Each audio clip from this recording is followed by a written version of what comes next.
in 4th grade. I mean, there was 8 before that, I suppose. But Yeah, by 6th grade, we were double Yeah. or more. You know, Started you had the build. Grundys and I remember seeing my first long hair back in the 60s. And I'll tell you who it was. It was Johnny Brundrett, Tittle Kaler, and God, who was the third one? There were 3 of them. And they all had long hair and little goatees. They were the beatnik, more beatnik types, right? And they were over painting this mural on the back of this big metal shed that was in the back of Angler's Course. You know, it may still be back there in those trees as far as I know. And me and Frankie Martin were sitting over on his porch watching them paint that mural. And we were going, wow, man, look at those guys. They got long hair. And I remember talking to you about it. We were laughing about it. We thought that was the weirdest thing we'd ever seen. We'd heard about them, but we'd never seen nobody with long hair before. And they were over there. And that was the beginning of that. And then, of course, that was also the beginning of the beach starting to get busier and busier and busier. Beach wasn't that big a thing until the late 60s. it was all fishing. Yeah, it wasn't much up down there to do. You know, people came here and it was all fishing. The families would come sometimes. But, of course, there was no place to stay for families. This was a men's place to go. You know, up until a certain point, this is where men came. Very few women, unless they were hardy fishermen and stuff, came. But families didn't come. It wasn't a family place. You know, till probably the early 70s, they started trying to promote that family atmosphere and get it going down here. You know, they started promoting the beach and making the beach a big thing to go do. And then you had your souvenir stores. yeah, but it was all little cottages, like Mark and them's cottages, you know, and they weren't really big. And a lot of people didn't want to come down here and stay in one of those things for a week. You know, some did. The hardier ones did. And they grew. There was a lot of little cottages down here for years. But when you stop and add up the amount of cottages we had here then, compared to what we have in hotel rooms and condos and stuff now, it was so minuscule you couldn't count it. What? How many did you guys Oh, have? we 10? might have had 7 cottages, you know. Y'all had like 7, everyone. So say if you had 20 of them here with 7, that's 140 rooms. That's 20 of them with 7, 8, 9, okay? 140, maybe 200 rooms altogether. Port Royal's got 210. Yeah, Port Royal has 210 now. And then you add all those together. So yeah, it wasn't real conducive to come down here because there's no place to stay. I started renting a tent in 1975, I guess it was around 75, 76. The restaurant or the tent? The restaurant. I used to rent tents on Beach Street. And it was very good for me because growing up as a kid, I lived at Charlie's Pasture. Me and 3 buddies of mine, Randy, Mark, and Jeff. We lived at Charlie's Pasture in our tents. Okay? We were there for Christmas. We go down there for the whole darn Christmas holiday. We didn't even go home. And so then I was 6th, 7th grade then. By 5th, 6th, and 7th grade, we did that. So when I grew up 17, 18 years old, I got my house. Well, what other thing to do? What kind of business should I run? But rent tents. So I would go out and buy old tents, or I went and buy some brand new ones too. And I had like one time 11, 12 tents over there. And I would set them up. And I had a sign. And it said vacancy on it. It was shaped like a tent. And I'd wait until these big holidays would come along, and I'd go put it out there in the front and hang it on my sign. And they'd come up and go, man, you got vacancy? Because they couldn't find a place to stay. I said, yeah, portable room for the beach right there. I had $1,200 weekends renting tents, selling firewood, old cut-off shorts, seashells. Ed Ziegler was in there with me for a while, right? And we'd go pick up seashells on the beach and anything we could find. And we would get these little eyes that go like that and glue them on. That was all it had on them. And put them on the shelf and sell them for 50 cents a piece. And then Miss Nelson, who had the shell shop then, this was before Bob started having shell shops. Miss Nelson came in and she gave me and Ed this roll of stickers that said, souvenir of Port Aransas. Man, we were sticking it on everything. We'd pick up driftwood, stick it on there, 50 cents, $1, go and sell right away. We were getting a kick out of that, boy. Knocking out that stuff. We just walk in the beach, stuff in our pockets, full of stuff, fill of cases, bring it all home, put Port Aransas stickers on it, put it on the shelf. And one day old Ed picked up an old scratched up set of sunglasses on the beach, and he brought them to the house. And we're sitting there, and he's got his paints out, you know, and he's painting these bloodshot eyes on them. And his brother Dave came down from San Antonio that day, and Dave was, we loved to see Dave. He'd bring us each a gallon of Aquifer water, which was the best water in the world at the time. And we'd sit there and drink that water like it was a fine wine. Well, Ed is sitting there painting these glasses with bloodshot eyes on it. And he said, what are you doing that for, Ed? And Ed says, I'm going to sell these. And his brother said, you know he's going to buy those things. And Ed said, you watch. And he went over and put them on the shelf. It's probably 5 o'clock in the afternoon, getting close to getting late. And we're sitting there and we're all talking and drinking our water. And these 2 girls walk in. They were staying at a house across the street. And they walk in and said, can we look at your shop? And we said, yeah. And then we're looking around. And one girl looked at those glasses and says, oh my God, I want these. How much? And Ed says, $2. So she gave Ed $2 and she left. And as soon as she left, you're going to have to edit this part, what Dave said. Dave couldn't believe it, put it that way. He just could not believe that because he just sit there and told Ed they would never sell.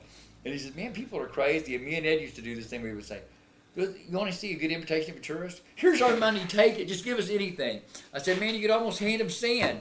And I have to cut that part. But that's how we looked at it. You know, anything we could put on our shelves and sell, we did. Let me tell you, when I first met Dave, well, I met Ed's brother, older brother Robert first. We worked at Bay Tree together when they first built it. And we were putting grass in out there. We put in all that grass that they put out there in the beginning. And he introduced me to Ed. Ed was like 14 at the time. I was probably, God, I had to be a little bit later than that. Maybe Ed was 16, I was about 15. And I was working over there. And his brother introduced me to him. And the way he did it, he took me over to where they were staying at the place called the Compound, which is back behind where the Holiday Inn Express is now. There was just 4 old Miss Pete's carts out there. It was all the old hippies lived there. And Ed was out there, and the brother Dave came in, and Dave had just got to town. And Dave was asking who this lawnmower, he said, I met this really weird guy. He says, I can't remember his name. Do y'all know? He was trying to describe Lawnmower Ted. He couldn't do it. He says, well, here. And he grabbed up a charcoal. Now, remember, this is 3 artists, and this walls are sheetrock. They're nothing but drawings. Dave gets up there, and he draws Lawnmower Ted. And Robert looks at it and goes, I know who you're talking about. You don't look like that at all. He grabbed one. He drew a better Lawnmower Ted full size. And me and Ed were both laughing because they both look like a Lawnmower. I mean, dead ringers from Lawnmower Ted. These guys were artists. Ed's a great artist. His brothers are very realistic artists. And Ed he can do anything. He can letter, he can do caricature and everything. But his brothers can draw your face and not miss a spot. Them boys are, well, Dave's not with us anymore. But they were some while artists. we're on Lawnmower Ted, when's the first time you remember him? Party house. Remember Lawnmower Ted hanging out at the party house. Did he have a name? 18, huh? What was his name? Ted Appel. Spell it. As far as I know, it's Appel. Ted Appel, something like that. Where was he from? He's from his mother, as far as I know. Otherwise, I couldn't tell you. I don't know where that guy came from. But the first time I saw him, he was in Party House. The Pocket Rockets were playing. I was like 18. And they came off the stage for a break. Lawnmower Ted brought his lawnmower up there and started it on the stage and ran it. And I remember thinking, okay, this is weird. And he became a part of the show. He run the lawnmower until I told him to turn it off because it was stinking in there. And he turned it off, and everybody buy him a beer for running his lawnmower. Did he die here? No, he was in Corpus for the longest time. Let me tell you, Old Man Ted is kind of like Elvis. I still hear people say, you know, I saw Old Man Ted down on Sutton Street in Corpus, Sam Rankin or whatever, and I go, no way you're seeing this guy still. I mean, I saw him the last time 20-something years ago, and he looked ancient then. I don't think nobody is really seeing Lawnmower Ted. They're seeing some guy they think is Lawnmower Ted. Probably a few of them out there. Cannot be Lawnmower Ted unless the guy is just immortal and we don't know it. Because he was old back then, and that was the 70s. Where'd he live? Everywhere. Where'd he stay? And nowhere. He'd live on the beach, sleeping in chairs, and he didn't really have a place. You know? You know that picture of Lawnmower Ted and a kid? Yeah. Who's the kid?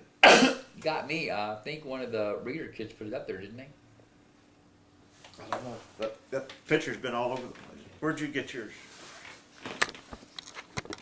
The people that come through walking across America, or the guy that comes through riding his dog on his back, we have a lot of those kind of people here that pop in and pop out. And you see and they go. You know, some last longer than others. But Puerto Rico draws its share of interesting people. And accepts them, and we're happy to have them here. Yeah. Talking about the pocket rockets and the party house. What do you remember You about know who that? the pocket rockets were? Well, the Kit and I'm trying to think Well, of. the last one, it was Kit and Floyd were always in it. They had another drummer named Dallas Bias was one. Dallas was the last drummer. The other one died. His name it's on my Facebook site. God, the guy's name, I've got it on there. I can't remember his name right now to save my life because he wasn't the drummer that long. Dallas was really the final drummer who finished out with the Pocket Rockets. I think it was that way anyway. I think that's what Kit was telling me because we were rehashing all the Pocket Rocket stuff. And you know what's funny was, even though I knew Kit, that's where I met him, I had forgotten for years that Kit was even part of the Pocket Rockets until that picture came up on there. I had forgotten that fact. I remember Floyd. He was the only one I could really remember, you know. And Dallas, I remember Dallas, but for some reason Kit just didn't click in there. What else That's do where you I remember met about the Kit. party house? Where's the building today? Still there. I thought it was up higher. No, it's still there. It's Bernie's. It's just been exploded out Yeah. a million times. I actually have some home movies of it. You can see part of it when it sat on the corner over by the Coast Guard station before they moved it. That was Hop Robert's Bar, the corner. They brought it around there and turned it into the party house. And then they began to add on to it. The first thing they did was added on a patio deck out on the side. And originally it was just a long building inside there. Then they built the deck out on the side so people could sit outside and drink. Right. And then they boxed that deck in on that side. And then Just they built the deck on the other side and then boxed it in.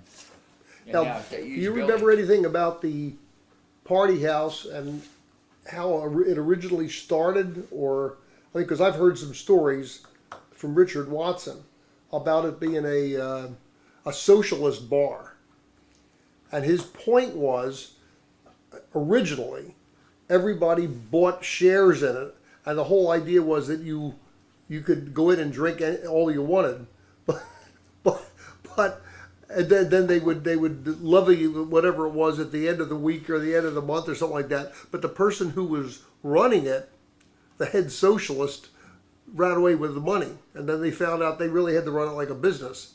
But Do you remember any of that? I remember you that. never heard that. You Well, remember. there's so many stories around. I'm probably 10 years older than most of those guys. I mean, younger than most of those guys.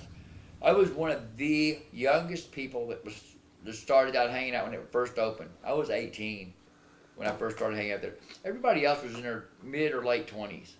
You know, like Cherry Lee and all them. They're all probably 10 years older than me. I was always just a little guy, you know, the young guy that was in there. So no, I didn't get into any of the upper circles of it or anything like that. the upper circles. The upper circles. But I hung out there quite often. I love to hear the bands, and you know, all the ladies hung out there. And it was I drank a lot when I was young. I'll admit that, not that much, but a lot.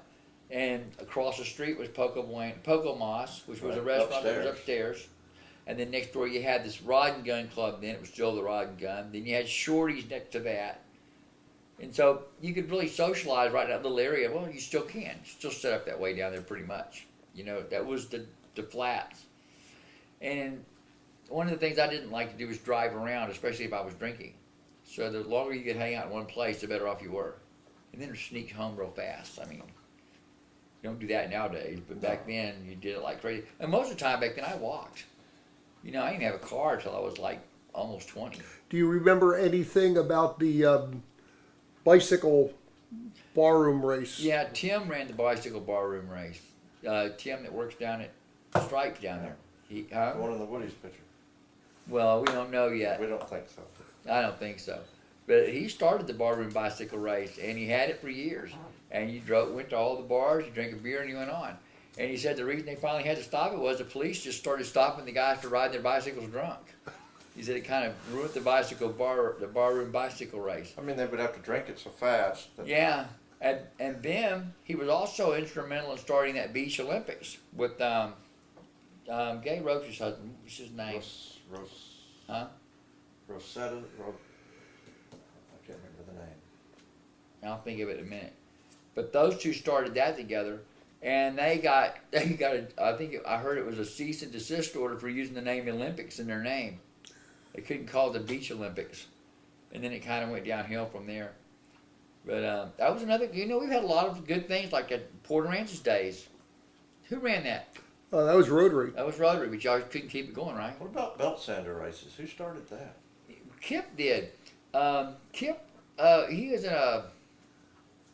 a television announcer, a sports announcer, and he wanted to get out of the business. And he came down here, and somehow he came up with that idea for those belt sander races, and man, they hit. I mean, my daddy is in there playing every other Saturday, and he make good money. I mean, they pack that place for those sander races.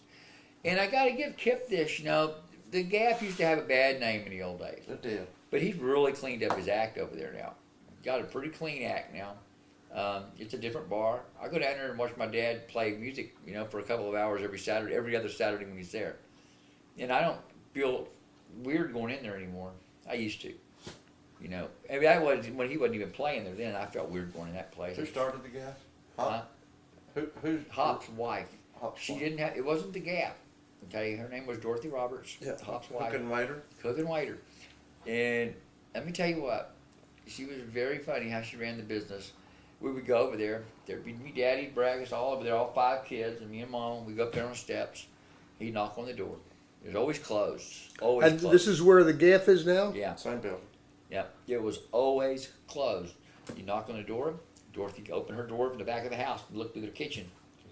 She'd look out there to see who you were, and she'd come walking over there, and she'd look out at you, open the door and go, okay, Willie, what do you want? You ready to eat? Yep. We'd all go in. She'd shut the door, still had the clothes sign up. She'd ask what we wanted. She had just a regular kitchen in there in her little back area behind the bar, and she'd cook whatever you asked her for. If she had, you knew what she made. She'd feed you. You paid her. You went out the door. She shut it. She was still closed. And buddy, if you had long hair, there was a list of people who didn't get in there. Okay, that she would not cook for. She only wished. I guess she didn't have to. She cooked for who she wanted to. And I remember seeing her where it was like just people everywhere when she would be open. What about the chicken shack? Oh, chicken coop. Chicken coop? Yeah, we need pictures of that. I know. I wonder who's got Do it. you have any? Harry's chicken coop. No, but lots of stories. But Well, that was What- the finest. Let me food tell you in a town. story about Harry Pierce. My dad told me this story. My dad knew Harry Pierce from San Antonio from his boxing days. Harry Pierce was a boxer. My daddy was a professional boxer, and he boxed in San Antonio.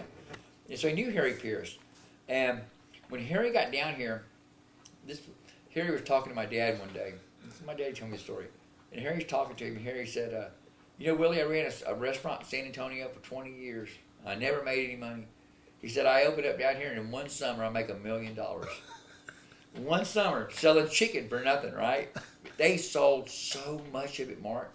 There was no fast food then, Well, they did burgers, they did enchiladas, they did all kinds of stuff. but mostly chicken. Because it's quick, it's in a box, and it's gone. I worked across the street at the drugstore then. And we would sit there and watch that place be so packed with cars out front, we would just laugh. And we'd be sitting in the drugstore, be real quiet, and there nobody comes to the drugstore, right? And they're packed over there. And I remember Mr. Jones would come look out the door at him, have his old cigarette, he'd look at it and go put some more floats out on the front porch. And that was my job, to keep the floats all blown up with a little vacuum cleaner and go put them out there. And every now and then somebody would drift over and buy a couple floats from us maybe, to head to the beach with. Trying to get a buck. Yeah, but they were just packed, always. What was the other most available to-go food? Do you remember? Well, Miss Pete's was $5 pretty for good. $1. $5 for $1. Burgers, Believe $5 me, for $1. my mom and them fed us on Miss Pete's hamburgers quite We often. did. Yeah, We all did. yeah, we ate a lot of Miss Pete's hamburgers. And the story about Miss Pete that I've heard, and I believe this to be true, is she went to the bank and she asked to borrow $500.